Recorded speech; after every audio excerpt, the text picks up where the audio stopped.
nag-booking na rin ako kasi ng ticket nung karaan pa.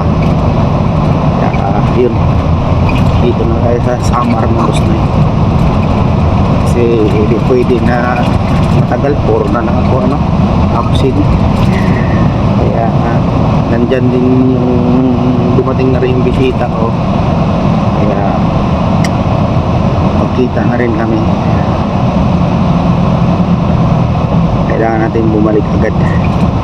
Ano lang talaga, ikutan lang.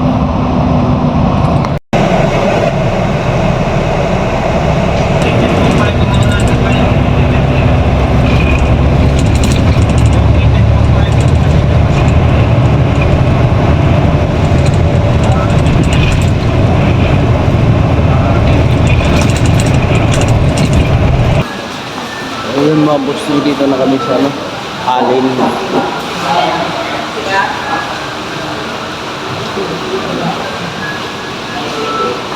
Magawa na ng ticket para makasakay na ng barko. Nasa barko na kami mga boss nyo. Sakay na kami kagad sa barko. Habol. Maaga-aga ito makarating bukas mga boss noy, kasi kasakay kagad ng barko. Aalis to mga 10 alas 12, diba? Nga ilang oras, 13 hours para kayo mo, 13 hours.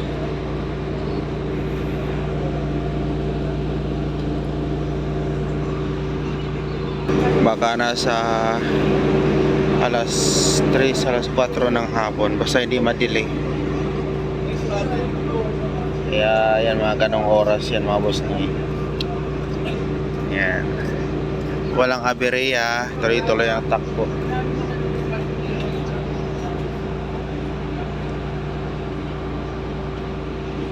Alis na sa may alas 10. May nakatambay barko, maraming barko dito. Yan mga boss na yun, nasa Alin na kami. Alin. Yan mga boss na yun, nasa Matnog na kami. Ani-obra mo na yung barko.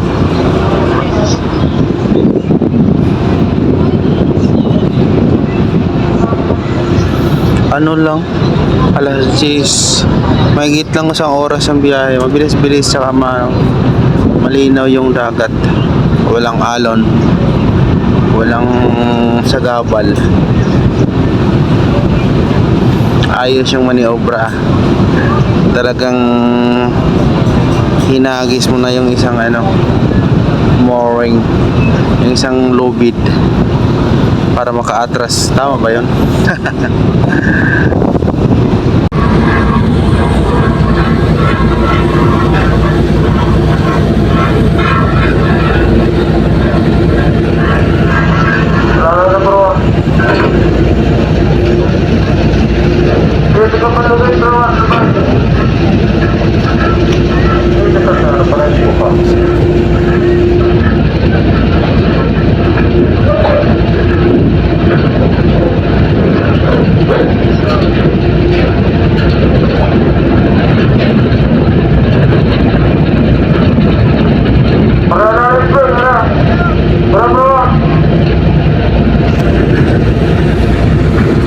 Lumayo sa sa pero talagang pinapaibot lang,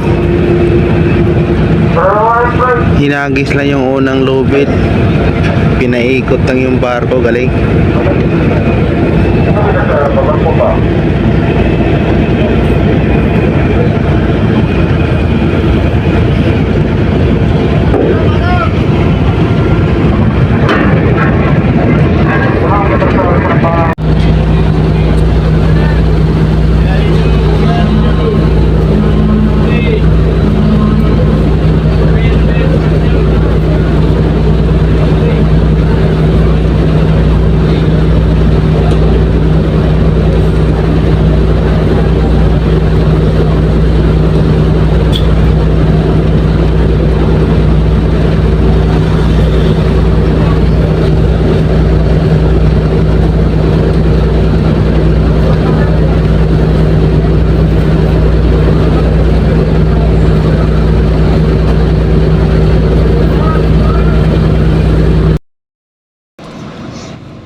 kusina ng stopover.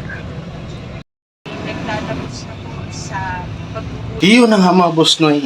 Dito na tayo mga boss noy.